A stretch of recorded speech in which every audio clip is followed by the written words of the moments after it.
A última pergunta que nos guiou no estudo da Palavra de Deus foi do Catecismo de Heidelberg. Este é um catecismo que nós temos estudado e todo o catecismo cristão, ele sempre teve por objetivo orientar e ajudar a igreja no estudo da palavra. Pensemos em uma elaborada lição de escola dominical da época da Reforma Protestante. Os catecismos eles foram produzidos aos montes naquela época e o objetivo era que, através do método de perguntas e respostas, a igreja fosse doutrinada. A pergunta sempre era baseada em um tema da Bíblia, a resposta também. E como é que isso se provava? Com a abundância de textos bíblicos que eram citados. Então, a nossa igreja, a Igreja Presbiteriana do Brasil, por exemplo, ela adota um padrão de fé, que são os chamados símbolos de fé da IPB, os padrões de Westminster. Por que Westminster? Foi uma assembleia de pastores que, por mais de 6 anos reunidos, eles produziram um material que pudesse declarar a fé dos crentes. Então, eles produziram 2 catecismos, o catecismo maior, o catecismo breve e uma confissão de fé. Nós já tivemos a oportunidade de estudar juntos aqui o breve catecismo, nas quartas-feiras. A classe de jovens da nossa igreja já estuda por um bom tempo o catecismo maior. E agora nós temos estudado um catecismo de Heidelberg. Heidelberg foi um catecismo produzido e adotado por outras igrejas de tradição protestante reformada e ficou conhecido como o catecismo do conforto.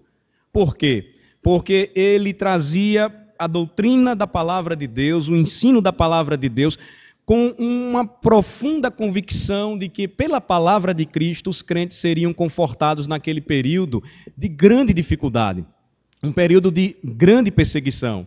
Então, para todas as épocas e para todos os tempos, os catecismos nos ajudam bastante como um orientador, como um guia, para que nós não estudemos a Bíblia aleatoriamente. A Bíblia, a palavra de Deus, não é uma caixinha de promessas, onde você pega no dia, fecha os olhos e diz, qual é o versículo do dia para mim? A Bíblia não é esse amuleto mágico que muitos pensam. A Bíblia é um livro que deve ser estudado, onde nós devemos encontrar nele e aprender com ele a história da nossa salvação, a história do nosso Redentor, o centro da Escritura, a mensagem da Escritura, que é Jesus Cristo. Então, nós estamos numa parte do catecismo que estuda sobre o credo apostólico. E o credo apostólico é um dos credos mais antigos da igreja primitiva ou da igreja neotestamentária, é o mais antigo. E ele também traz uma resposta de fé da igreja para o mundo a respeito do que ela crê. Então, a última pergunta que nós trabalhamos, ela tratava sobre o que significa dizer, ou o que significa o crente afirmar que crê em uma única igreja universal ou católica. Lembrem-se que a palavra católica quer dizer universal. Quando nós, crentes, olhamos para a Bíblia e aprendemos sobre esta verdade, nós cremos que o Filho de Deus, desde o princípio até hoje, e assim caminhará para o fim, ele tem reunido para si um povo. E a igreja do Senhor, que somos nós, ela não se limita apenas à igreja de Aracaju. A igreja do Senhor, ela é universal porque está espalhada em toda a face da terra. É o maior reino que existe neste mundo. Então, trabalhamos esta pergunta e, somada esta pergunta, nós vamos ver a de hoje. A pergunta 55 diz assim: o que você crê sobre a comunhão dos santos? O credo apostólico, ele conclui dizendo que o crente, ele acredita, ele confessa a comunhão dos santos. O que é que nós queremos dizer com isso? Primeiro, que nós cremos que todos os crentes, juntos, e cada um em particular, como membros de Cristo, têm comunhão com ele e participam de todos os seus tesouros e dons. Segundo, quando nós afirmamos que cremos na comunhão dos santos, nós cremos que cada crente tem o dever de usar os seus dons com disposição e alegria para o benefício e o bem-estar dos outros membros. Então, o que é a comunhão? dos santos? Primeiro nós precisamos definir o que significa na Bíblia a palavra comunhão. A palavra comunhão vem da língua grega, que quer dizer, ou que é traduzida para a nossa língua, significa comunhão. A palavra é koinonia. A palavra comunhão simplesmente quer dizer união entre pessoas por um propósito comum, ou todos unidos em algo comum, em torno de algo comum.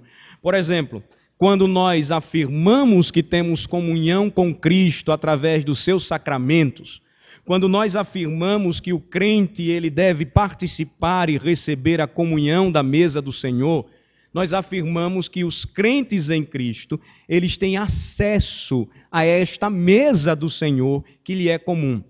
É como um pai, ele comunga ou ele torna comum ao seu filho a sua mesa. Ou seja, ele recebe os seus filhos na mesa e eles comem do seu pão.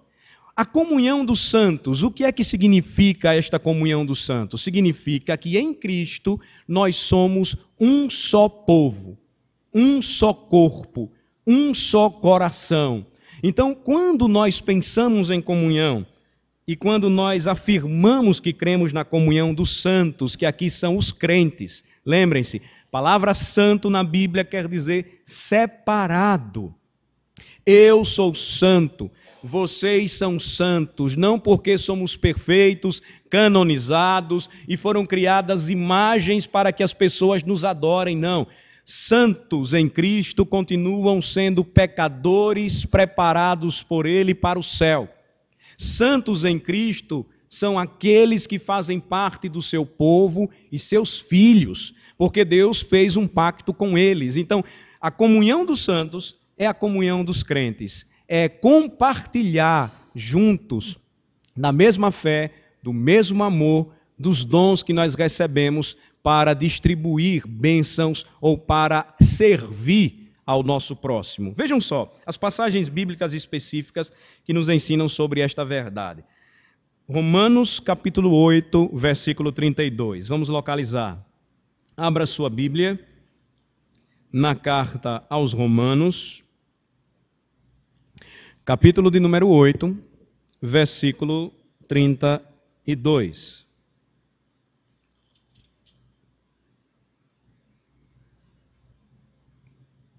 Quando o apóstolo ele está provando que o amor de Deus por nós, ele está ligado a Cristo, e através de Cristo, porque nada pode nos separar do amor de Deus que está em Cristo Jesus, o nosso Senhor, ele afirma então que esta comunhão, ela ocorre, ela acontece, e nós podemos afirmar que cremos nela, porque todos os crentes juntos e cada um em particular são membros de Cristo, ou membros do corpo de Cristo. Versículos 31 e 32. O 32 é o chave aí para o início destes versículos ou destas passagens bíblicas que nós vamos ver hoje juntos. Vamos ler juntos os versículos 31 e 32. Vamos lá.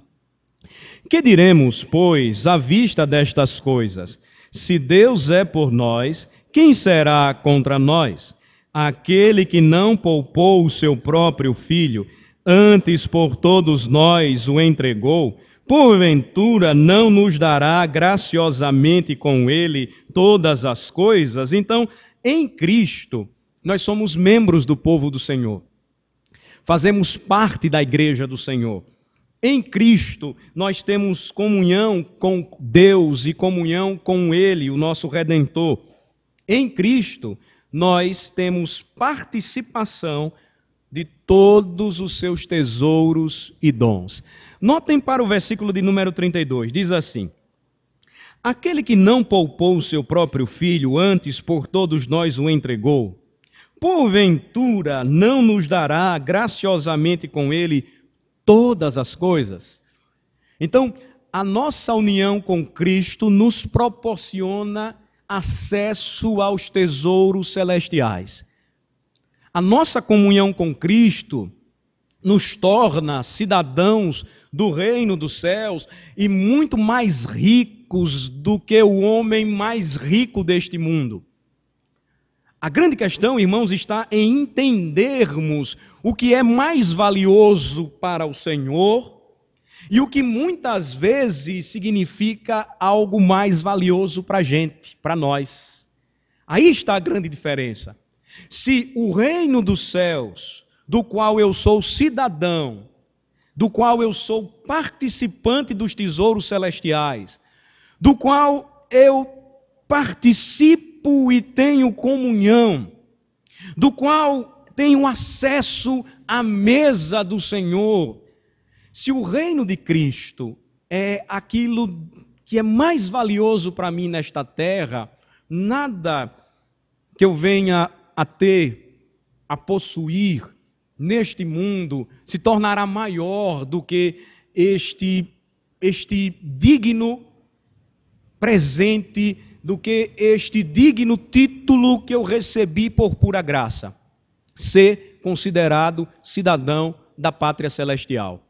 Percebam que comunhão dos santos envolve este assunto e o apóstolo Paulo vai relacioná-lo, meus queridos irmãos, com tudo aquilo que se configuraria perda para os crentes, uma vez que decidiram seguir a Jesus.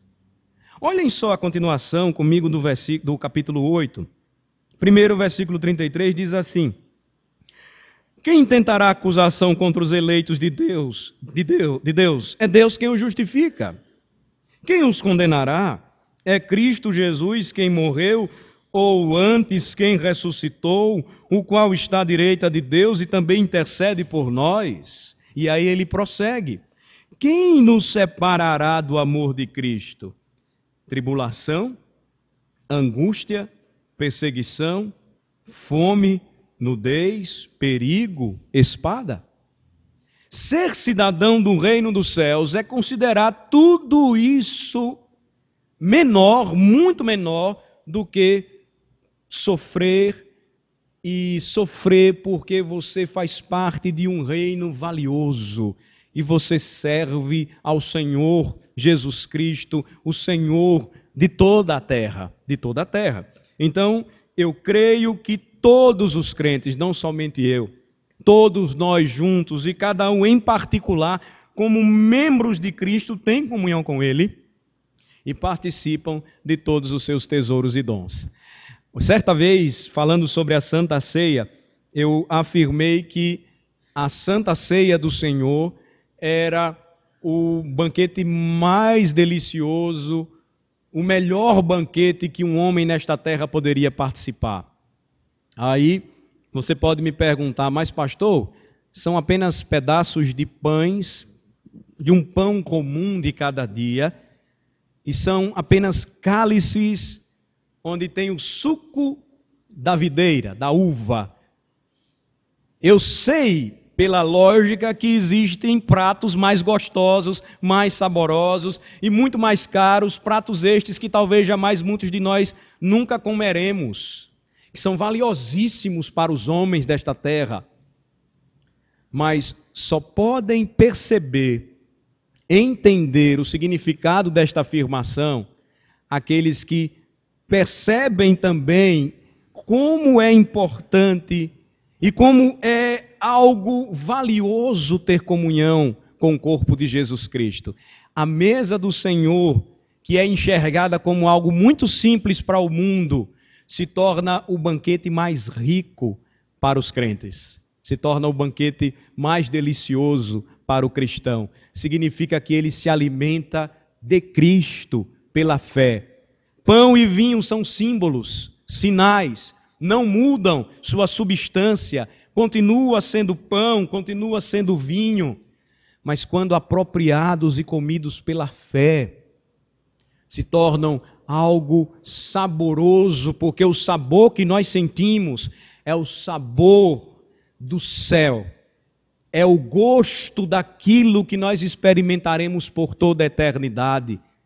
É o sentimento de graça de que nós temos comunhão com Jesus e que um dia, olhando para Ele face a face, com toda a igreja, com todos os crentes, nós estaremos também ceando e tendo comunhão e comendo por toda a eternidade. Veja outra passagem bíblica também cheia de significado. 1 Coríntios capítulo 6. Vamos para lá. 1 Coríntios 6.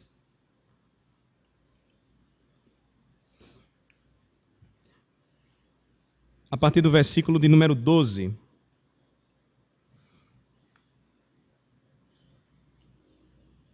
A partir do versículo de número 12, nós chegaremos até o versículo de número 17, que é o versículo chave aqui. Diz assim, eu vou ler até o versículo 16 e os irmãos lerão comigo juntos o versículo 17, tá certo? Primeiro acompanhe. Todas as coisas me são lícitas, mas nem todas convêm. Todas as coisas me são lícitas, mas eu não me deixarei dominar por nenhuma delas. Os alimentos são para o estômago e o estômago para os alimentos, mas Deus destruirá tanto estes como aquele. Porém, o corpo não é para a impureza, mas para o Senhor, e o Senhor para o corpo. Deus ressuscitou o Senhor e também nos ressuscitará a nós pelo seu poder. Não sabeis que os vossos corpos são membros de Cristo? Percebam aí o conceito de comunhão. E eu, porventura, tomaria os membros de Cristo e os faria membros de meretriz, de prostituta? Absolutamente não. Ou não sabeis que o homem que se une à prostituta forma um só corpo com ela? Tem comunhão. Porque como se diz, serão os dois uma só carne. Agora leiam juntos comigo o versículo 17. Mas aquele que se une ao Senhor é um espírito com ele. Notem que o apóstolo Paulo, tratando da doutrina da santificação e exortando aos irmãos para que fugissem da impureza, compreendessem o seguinte, que quando nós falamos de comunhão terrena, por exemplo, ele usa aqui a união conjugal, e ele diz que quando um homem se une à sua mulher, os dois passam a ter comunhão, eles são um só corpo, uma só carne. Muito mais quando esta figura ela aponta para a união perfeita que o crente tem com Jesus Cristo. Ele mostra que, se somos membros de Cristo, não podemos então macular, tornar impuros estes membros, porque agora nós pertencemos ao Senhor. Se somos templos do Espírito Santo, devemos usar tudo de maneira lícita, mas não devemos fazer de maneira tal, ou de usar o nosso corpo de maneira tal, que sujemos ou maculemos o templo que pertence ao Espírito Santo de Deus, que nos selou como uma marca da promessa e que confirma com o nosso espírito que nós somos filhos de Deus. Então, vejam só, ele diz, mas aquele, versículo 17, que se une ao Senhor é um espírito com ele, mostrando que a nossa comunhão com Cristo envolve agora o fato de que nós pertencemos a ele corpo e alma. Todas as vezes, irmãos, que nós pecamos contra o Senhor, nós maculamos o templo do Espírito Santo que somos nós. Por isso que o apóstolo conclui dizendo o seguinte a partir do versículo 18, acompanhem apenas, fugir da impureza.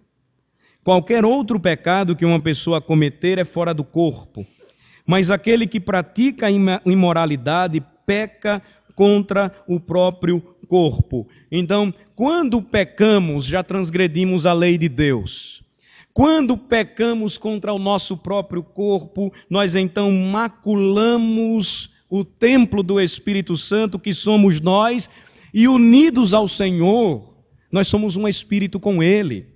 Por isso, versículos 19 e 20 diz assim, acaso, lembra o apóstolo, não sabeis que o vosso corpo é santuário, é templo do Espírito Santo, que está em vós, o qual tendes da parte de Deus e que não sois de vós mesmos, porque fostes comprados por preço. Lembram do apóstolo Pedro? Não foi por prata nem por ouro, mas pelo precioso sangue de Jesus. Agora, pois, o que devemos fazer? Glorifiquemos a Deus no nosso corpo. Então, o homem, criado à imagem e semelhança de Deus, pertence ao Senhor Deus por direito de criação. Deus o criou e ele pertence a Deus. Porém, o homem sem Deus, ele vive num estado de rebelião. Ele acha que o seu corpo não pertence ao seu Criador. De maneira que ele faz o que quer, ele age como quer, ele pensa o que quer, ele fala o que quer. Mas ele caminha, e diz o Evangelho de João, assim, debaixo da ira de Deus constantemente. Mas e o crente? O crente, que agora pertence a Cristo, nos diz o apóstolo Paulo, ele é santuário do Espírito Santo. Ele não pertence a si mesmo. O Espírito habita nele e ele pertence a Cristo não somente agora por direito de criação, mas por direito de redenção. Cristo o comprou com o seu sangue. Então é triste, irmãos, quando nós percebemos e fazemos aqui uma conexão atual.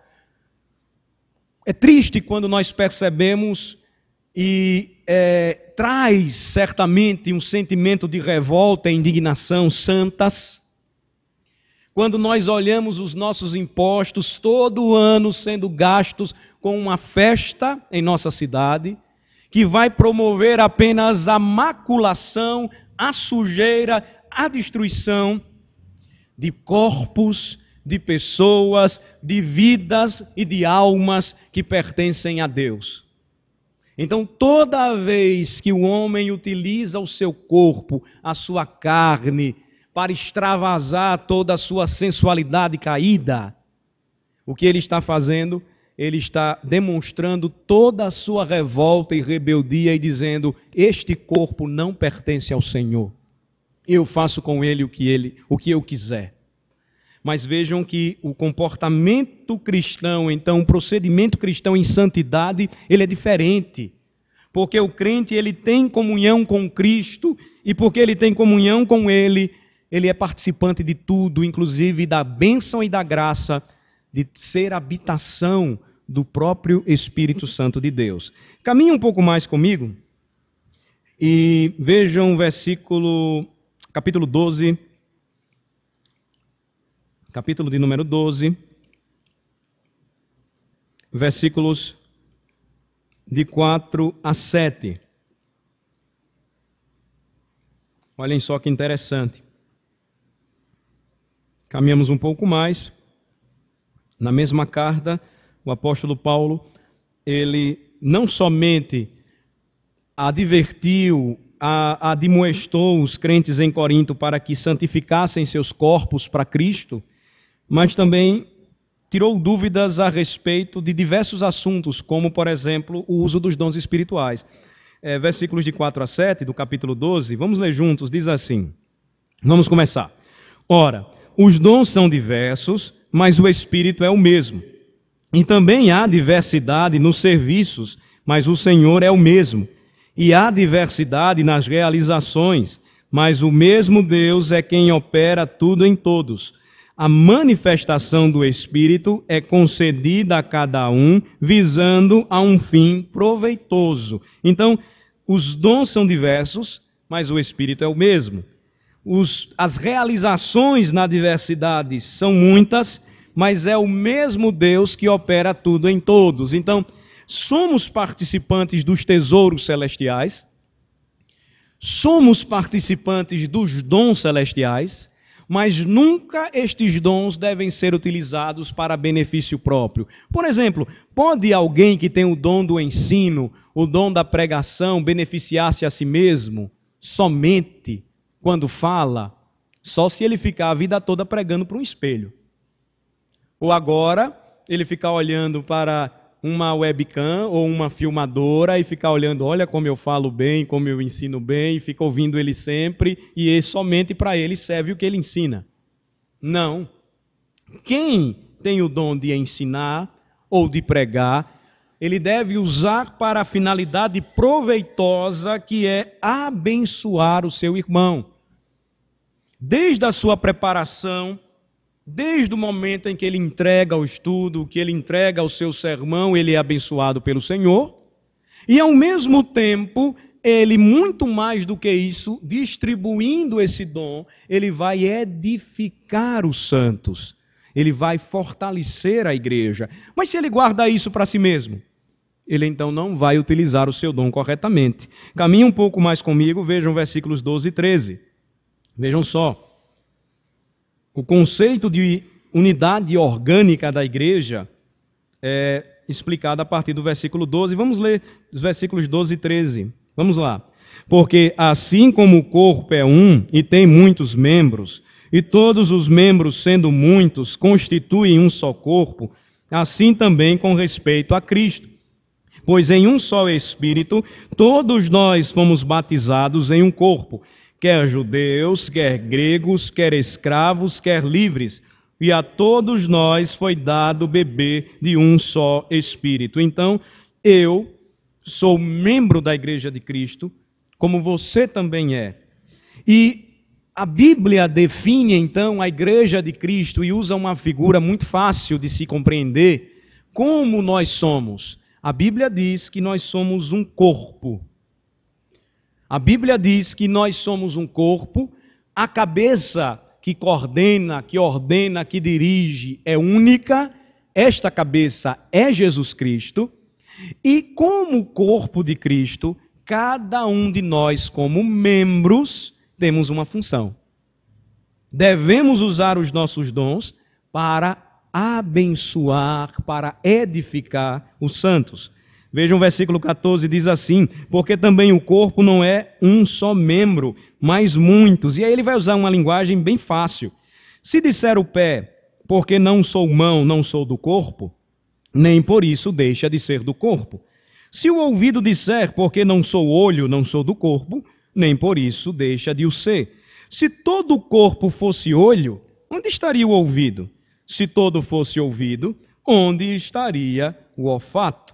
Mas Deus dispôs os membros, colocando cada um deles no corpo como lhe aprouve. Então, tudo vem de Deus.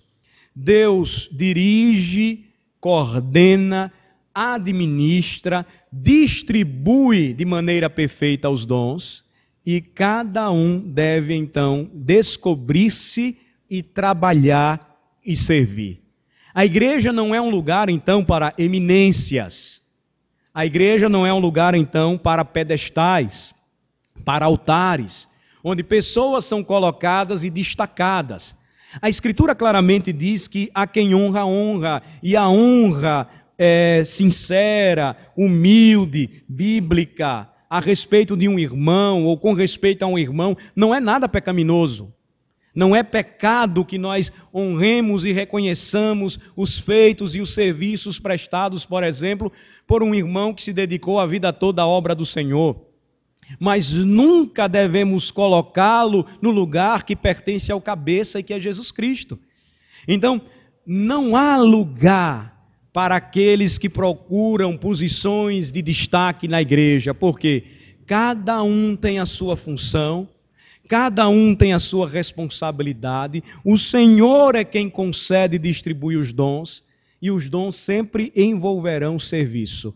Se eu entender, se vocês entenderem e compreenderem bem, que todos nós estamos aqui para servir, então nós vamos cada vez mais afastar de nós um grande perigo que é muito comum entre os crentes, que é a vaidade, que é o orgulho, que é muitas vezes o melindre. De você, às vezes, se sentir afastado, se sentir rejeitado, não se sentir valorizado. Não há espaço para estas coisas quando você entende que o que você faz é pura e simplesmente para servir, para se dedicar e para honrar o seu Senhor. Eu concluo aqui, eu vou deixar para prosseguir na quarta-feira que vem, com a história do primeiro pastor brasileiro em nosso país. Ele era um ex-padre, José Manuel da Conceição, seu nome.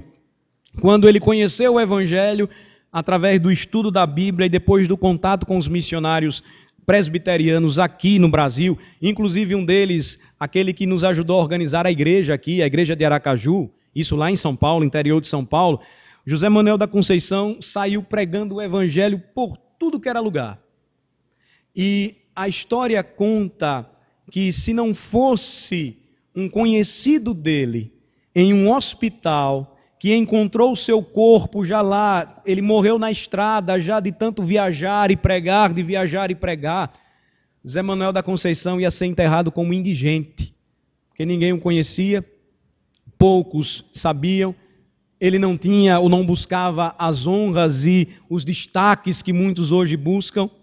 E aí, quando aquele homem foi encontrado, e então lembraram que ele era o pregador, tomaram seu corpo, sepultaram a ele, e a semelhança da história de João Batista, o que ficou marcado na história desse homem foi que ele usou o seu dom e conduziu muitos pecadores até Jesus Cristo. O que é que nós devemos fazer? Qual é a marca que nós devemos deixar? É aquela que nos faça sempre, ou que traga sempre a memória do corpo de Cristo, o nosso amor, a nossa dedicação, o nosso desejo de ajudar, de caminharmos juntos uns com os outros, porque este é o verdadeiro significado da comunhão dos santos. É eu entender que eu tenho comunhão com Jesus e com vocês participamos juntos com Ele de todos os tesouros e de todos os dons celestiais. Mas quarta-feira que vem a gente vai prosseguir, se Deus nos permitir. Vamos agradecer a Deus. Senhor, nosso Deus e Pai, agradecemos pelo ensino da palavra, pelo assunto que muitos de nós já ouvimos, estudamos, conhecemos, mas que sempre reacende em nós a alegria, a fé e o desejo de servir ao Senhor e à sua igreja. Quando mais uma vez aprendemos que o Senhor é quem opera tudo em todos, que em meio à diversidade dos serviços, o Senhor é o mesmo, e assim como um corpo tem muitos membros, nós, como membros da Igreja de Cristo, somos muitos e somos chamados a, com dedicação, servirmos uns aos outros em amor. Primeiramente, amor ao Senhor e sempre, em segundo lugar, amor com o qual devemos nos amar uns aos outros.